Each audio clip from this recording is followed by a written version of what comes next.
Bonjour à tous les amis, j'espère que vous allez bien. On est à Potosí en Bolivie, qui est la ville la plus connue pour ses mines d'argent. Ça a été un des piliers pour la couronne d'Espagne, pour en gros avoir énormément d'argent. Et il y avait tout un trafic pour pouvoir récupérer l'argent d'ici. Alors du coup on a visité le musée de la Casa de la Moneda. Voilà, qui est tout simplement les bâtiments qui ont été construits par la couronne d'Espagne pour pouvoir tout simplement fabriquer les pièces. Donc les montagnes que vous voyez derrière moi, ça, et juste ici c'est le mont Rico, qui est tout simplement la fameuse montagne qu'ils exploitent depuis des générations et des générations. Ils continuent d'ailleurs. On a visité ces mines, donc on vous invite à regarder la vidéo qui en parle. Et donc du coup, ils extraient ces mines, ils le raffinent et après, tout le process de transformer l'argent tout simplement en pièces de monnaie, en briques voilà, d'abord en lingots, puis après en pièces. Voilà, des briques, voilà. et tu veux faire ta petite maison, c'est ça, en argent bien sûr, voilà. Princesse Petit Pois est de retour. Et donc du coup, on a vu du coup ces bâtiments. Donc juste pour vous dire, je voudrais vous en parler un petit peu parce que en gros on a on a un avis mitigé sur le musée, parce que en gros deux choses. Donc du coup il coûte 40 bolivianos par personne, ce qui est assez cher, ça fait 80 donc pour deux. Et plus donc, 20 bolivianos si vous voulez prendre des photos. Donc on a 0 photo du musée. Plus 30 bolivianos je crois pour prendre des vidéos. Voilà. Donc ils ne se font pas chier à un niveau prix. Parce que pour rappel, pour 10 bolivianos, 15 bolivianos ici plutôt, vous pouvez avoir un déjeuner un avec repas. une soupe et un plat. Et une boisson. Voilà.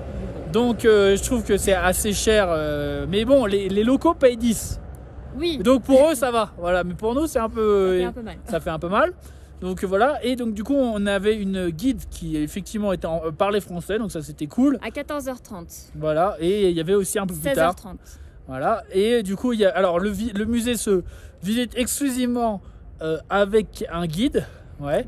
Donc tu peux pas prendre ton temps. Voilà, juste à 5 minutes par salle, et puis ça avance vite parce qu'en 1 heure c'est torché. Voilà. Ce qui est bien, c'est qu'au moment de la vente ils te disent 1h30, puis à la fin ça dure 1 heure. Voilà. Parce que c'est une demi-heure d'attente en fait que les gens achètent leur ticket. Voilà. Ils ont bien compté. Hein. Si ça ouvre à 14h30, il y a une pause entre midi et 2 où c'est fermé, donc faites bien attention. Mais de toute façon, comme tu peux pas visiter le musée, de toute façon, oui. Voilà. Mais après, toutes les demi-heures, normalement, il y a une visite guidée en espagnol. Nous, on a préféré prendre en français pour mieux comprendre. Il y a aussi anglais. Sinon, il y a plus de visites en espagnol. Donc, si vous êtes super bon en espagnol, vous pouvez y aller un peu plus régulièrement. Alors, juste pour vous dire, je sais pas, enfin, en tout cas, la personne qui nous faisait la visite, elle connaissait son speech par cœur. Et dès que tu posais une question en dehors... Évidemment, c'est que Stéphane qui posait des questions. Et donc, à chaque fois, il était dégoûté. Il se disait, mais elle sait pas répondre à ma question. Aucune question. Genre, elle me dit par exemple qu'il y avait un chemin de fer pour ramener les lingots d'or jusqu'au Chili pour pouvoir les emmener en Angleterre, en Espagne. J'étais en mode, le Chili, ça se passe comment? Parce que, excuse-moi, mais le Chili, c'est un peu c'est côté Pacifique, tu sais, donc il y a un problème, tu vois. Ouais. Et donc après, elle a dit, elle était en mode, donc tu sais, ça m'énerve parce qu'il t'explique qu'en gros, il y a un chemin de fer jusqu'au Chili et ça va directement jusqu'en Espagne. Et t'es en mode, et du coup, il manque pas un bout dans ton putain de chemin. Tu vois, et ça m'énerve parce que je pose la question, elle me fait des grands yeux en mode, ah oui, genre elle réalise, ça fait 2000 ans qu'elle fait la visite. Personne lui a posé la question. Personne n'a réalisé qu'il manquait la moitié des infos, tu sais. Voilà. Bref, du coup, on avait une guide qui était... qui savait son speech, mais qui savait pas autre chose. Voilà, donc ça c'est vraiment dommage parce que on aime bien, enfin moi personnellement j'aime quand les gens ils sont un peu intéressés et qu'ils font pas juste leur job. Et visiblement aussi, là on avait une guide qui parlait en français, mais il y avait une meuf qui parlait en espagnol. Et du coup, il y a énormément d'Espagnols qui visitaient le musée. Et elle tirait la gueule. Elle disait, vous parlez quelle langue? Français, anglais? L'autre disait, espagnol. Et la meuf, elle disait, oh, tu sais que tu sois dans mon groupe. Oh non. Bref. Et puis aussi, il y en a une, parce qu'il n'y avait que 2 personnes qui parlaient anglais, donc elle lui a dit, tu peux pas faire la visite en faisant les deux. Anglais et espagnol. Anglais et français. anglais et français. Anglais et français, ouais. Est-ce que tu peux pas faire la visite? Et l'autre, elle disait, bah non, tu prends tes gars. Ouais. Et elle était en mode, oh putain, t'es une saleté. Bref, en gros, aucun des employés n'avait envie de travailler aujourd'hui, visiblement, et ça s'est bien ressenti dans la visite. Et évidemment, du coup, quand t'as un guide qui est juste là en train de raconter son speech, qui connaît rien et qui veut juste rentrer. En gros, qu'elle aurait pu enregistrer son speech et juste appuyer sur un bouton et ce serait fait, ouais. être voilà. sur son téléphone après. Voilà. Quoi. Donc, il n'y avait aucun ajout de ce qu'elle disait. Elle connaissait son texte, elle pouvait lire son texte et c'est tout, quoi. Voilà. Et donc, du coup, j'ai trouvé que c'était assez pauvre en termes d'explication. C'était aussi très pauvre en termes d'explication tout court, parce que comme je l'ai dit, il nous montre un peu les machines à travers le temps, mais à la fin, je pense qu'aucune ne sait comment ça marche. Enfin, comment dire, c'était très pauvre, c'est très simpliste. Après, c'est peut-être la visite en français, hein. Peut-être la visite en espagnol et un peu plus... je sais pas. Je sais pas, écoute, on l'a pas fait. Fait la visite en français. Et puis la personne qui sait aussi parler en anglais. Voilà. Et ouais, j'ai trouvé que juste les explications, enfin tu vois, on n'a pas parlé de température. C'est bête, hein, de température de fusion, de comment ils disaient, oh il y a 3 sortes de bois, on utilise les excréments d'animaux, ok, on utilise lequel pour faire démarrer le feu, pourquoi on utilise des excréments d'animaux, pourquoi on n'utilise pas du bois, est-ce que c'est économique, est-ce que ça a une raison technique, pourquoi, comment, où, mais de toute façon derrière la personne, elle sait son speech et elle a aucune idée. Elle sait rien de toute façon. Donc un peu déçu là-dessus. Ouais. Voilà. Et que ça coûte très cher quand même. Ça coûte très cher pour aller voir un bâtiment qui est pas si beau que ça. Et à la fin, alors très bonne idée. Hein. En gros, ils ont voulu créer un musée, mais à la fin, c'est finalement été à un moment une presse, puis aussi. Enfin, en gros, c'est le bordel, c'est-à-dire qu'il y a plein de salles. Au bout d'un moment, on rentre dans une salle et elle dit regardez, et donc il y a des tableaux. Ouais.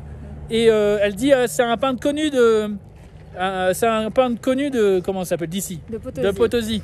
Et t'es en mode du coup les tableaux ils sont originaux, d'où ils viennent, qui a passé commande, est-ce que le peintre il est espagnol et il est venu vivre à Potosí, ou comment ça se passe, est-ce que qui est quoi, de où, de un, et elle sait pas, tu sais.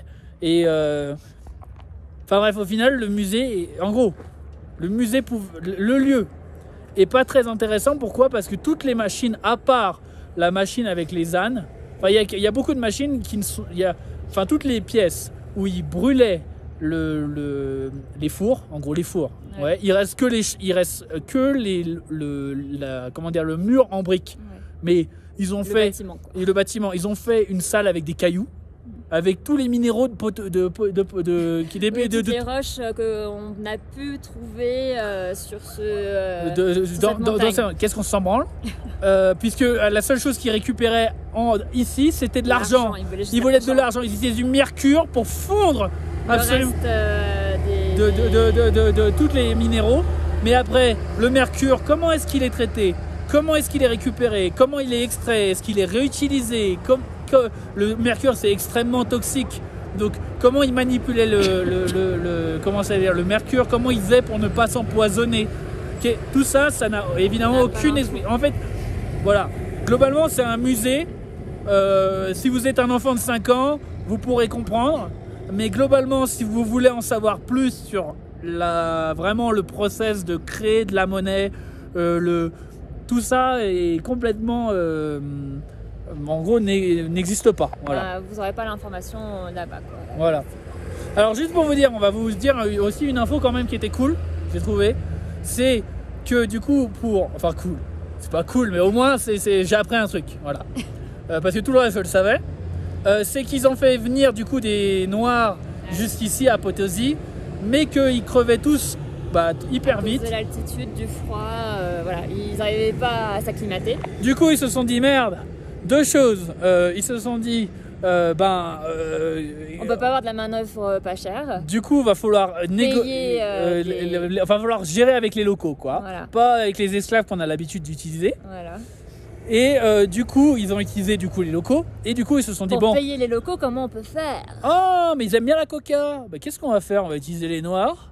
On va aller à La Paz, près de La Paz, dans les vallées de Yunga, voilà. Et ils vont aller travailler la coca, comme ils travaillent les champs de coton ailleurs, voilà. Et on va payer avec nos esclaves les locaux ici sur notre vente de coca, on va payer les mineurs ici. Voilà. Et donc, et d'ailleurs, quand on a été visiter les mines, on les a payés en coca, nous. Oui. Les traditions n'ont pas changé. Les Blancs payent toujours les locaux avec de la coca. Sauf que je vous promets, ce ne sont pas des esclaves qui ont ramassé de la coca. Je l'ai payé, je vous promets. Il y a du progrès, tu vois. Ouais. Voilà. Donc, du coup, enfin, bref, du coup, c'était intéressant de savoir ça. Qu'on ne savait pas avant. Mais sinon, tout le reste, on sait couler un lingot d'or, enfin un lingot de métal, et on s'est tapé dessus, on sait l'aplatir. Moi, j'ai trouvé ça intéressant aussi qu'au début, en gros, la pièce de monnaie était 99% d'argent ou même. Oui, c'est ça. Ah oui, 99% d'argent, ce qui est mou. Ouais. Et du coup, les locaux piquaient des petits bouts à chaque fois. Et en gros, il faisait des, comment dire, des pissenlits. Comment c'est quoi les. C'est ça, oui. Ouais. Les pissenlits. C'est ça, les trucs blancs, c'est quoi? Une marguerite. Ouais. Ils aiment un peu beaucoup. Voilà, ils utilisaient les pièces comme des marguerites pour pouvoir faire de commerce. En gros, c'est leurs centimes. C'était des petits bouts de pièces en argent. Ouais. En même temps, c'est logique parce que la valeur de la pièce, c'est sa valeur en métal. Donc, quand tu casses la pièce en deux, elle a 2 fois de valeur. Enfin, elle a 2 fois moins de valeur. Et ça fait hyper sens. Mais eux, ils la cassaient pas en deux. Vraiment, ils prenaient des petits bouts. Elle disait que c'était pour acheter après 2-3 pommes à côté. Et quand tu achetais un gros truc, tu utilisais ta pièce, mais tu as récupéré un petit bout quand même. Voilà, ils négociaient, donc c'est marrant, c'est drôle, entre guillemets, le centime, c'était des bouts de pièces. C'est ça. Donc, le 9,99, tu vois, que tu payes, toi, et eux, ils récupéraient leurs centimes et puis ils filaient les 10 € comme ça, sinon. Voilà. Donc ça, c'était effectivement sympa à apprendre. Ouais. Et du coup, le roi n'était pas content de ce type de pratique. Ce qui est bizarre parce qu'au final ça fait sens. Ouais. Et donc du coup ils ont dit ok, on met 30% 20% de cuivre. Cuivre c'est du cuivre, ouais. Et 20% de cuivre dans les pièces. Et du coup maintenant elles sont dures comme des bétons et vous pouvez plus laisser. Le couper. Et en tonique, voilà, tu vois. Ce qui est con parce que d'une certaine manière, je trouve que ça faisait sens de couper la valeur de l'argent. Et du coup maintenant à cause de ça, c'est beaucoup plus dur de construire, de faire des pièces. Du coup, il faut toute une des grosses machines, des grosses presses. Avant, il fallait juste un homme avec un marteau et un... Comment ça s'appelle juste un moule. Un moule, voilà. Entre guillemets, pour marquer la pièce. Et après, il leur fallait des énormes tout simplement des grosses presses. Machines, quoi, où il fallait la force. La force d'un homme ne suffisait pas. Il fallait 2 hommes avec plus une machine pour pouvoir faire ces pièces-là. Et puis sachant que ça crée des accidents aussi. Oui. Enfin voilà, et puis que c'était moins simple. et tout ça pour que le roi ait des jolies pièces. Voilà. Parce qu'il voulait pas que ces pièces avec sa parce qu'il y avait sa tête dessus, il voulait pas. On lui a coupé le nez, quoi. Voilà, genre le mec pour son ego et qu'on puisse pas niquer sa tête, tu vois. Il a changé le truc. Enfin, voilà. Mais c'est les 2 trucs qu'on a appris, qu'on a trouvé ça sympa. C'est vrai que le reste après c'était pas Voilà, et sinon aussi on a pu voir du coup les machines qui au tout début, parce qu'en gros, et c'est ça qui est marrant, je sais pas, c'est que globalement ils avaient du coup au départ les ânes, et ils ont toujours les machines avec les ânes, et après ils avaient les machines pour construire les pièces, mais dans d'autres bâtiments avec l'électricité, et finalement c'est exactement les mêmes machines, c'est juste que le mode la fabrication de pièces finalement elle a toujours été assez manuelle, assez simple, assez exactement le même principe depuis la fin des temps, sauf que ils ont juste remplacé la mule par la vapeur, et après la vapeur par l'électricité. Voilà. Et sachant que maintenant, c'est drôle aussi, c'est que pendant la colonisation, et la conquête de l'Ouest, c'est Potosí qui a toutes les pièces de monnaie dans le monde entier. Voilà, et en gros, c'est toute la fortune de l'Espagne venait principalement de Potosí. Ouais. Après, il y a eu aussi le Mexique et il me semble, et Cusco aussi. Ouais. Ah oui. Et donc c'est les 3 grandes villes qui ont produit de l'or et de l'argent. Et potentiellement, Cusco c'était peut-être de l'or, potentiellement, je ne sais pas. Et comment ça s'appelle ? Et aujourd'hui, ils produisent plus leurs propres pièces. Ils ont fermé, en gros, ce musée de la Moneda, c'est devenu un musée. Et ils ont fermé, du coup, maintenant ils ne produisent plus leurs pièces. Et c'est des Français. Non, les Français ont produit les billets. Oui, ils produisent les billets, d'accord, mais du coup on produit l'argent, c'est la monnaie. Mais la monnaie, Les pièces, c'est le Chili. Le Chili, c'est Ouais. ça. Et donc maintenant, et c'est ça qui est drôle, enfin drôle, je ne sais pas, parce que globalement, ils ont produit des pièces pour toute l'Espagne en argent pendant des années. Et maintenant, ils sont les mineurs. Ils sont juste mineurs et leur argent est produit dans le monde entier. Et ils vendent aussi. La Bolivie produit de l'argent, mais la Bolivie ne consomme pas d'argent.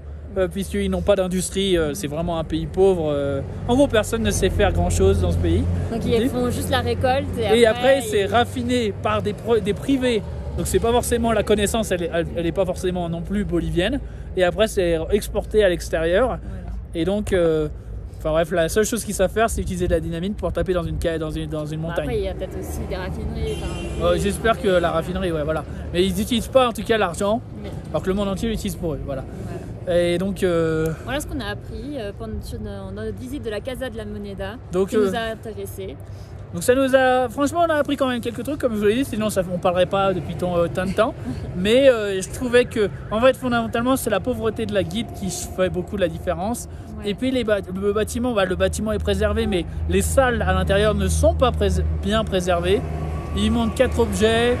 Il y a une locomotive à un endroit, il y a des tableaux à un endroit, il y a aussi un bâtiment qui a été transformé en chapelle. Église, en chapelle. Mais qu'est-ce qu'on s'en fout? Je veux dire, je comprends pas. On est venu voir la Casa de la Moneda, ils nous montrent du mobilier catholique. Il y a des églises partout à Potosí. Je peux vous dire que le mobilier catholique, on sait où le trouver. Donc, vous allez voir des momies aussi dans la chapelle. Oui. C'est un peu particulier. En plus, c'est bizarre, ils sont morts d'une maladie. Et genre, pourquoi est-ce qu'ils n'ont pas brûlé les gars? C'est ça. Il me semble que c'est ça, ouais. Donc voilà. C'était des bébés en plus, c'est assez prenant, moi je trouve, c'était dur. Ouais. Ok. Et voilà, du coup. Mais du coup, mitigé sur cette. Moi je trouve que ça coûte assez cher et finalement je pense que tout ce que vous avez. Ce qu'on vous a dit là, c'était ce qui était intéressant de savoir. Voilà. Vous n'avez plus besoin d'y aller. Vous avez fait économiser 40 bolivianos. Par personne. Par personne. Donc n'hésitez pas à nous faire une donation. Je mets mon PayPal en bas. Voilà. Non, en tout cas, ce qu'on a juste pour vous dire aussi à Potosí, on a surkiffé vraiment la visite de la mine. Donc on vous invite. Voir notre vidéo. On vous donne un bon guide qui est très bien parce que là pour le coup le guide était très bon. C'était cool. Ouais, et donc j'espère que ça vous permettra de passer des bonnes vacances et profiter de Potosí. Bisous.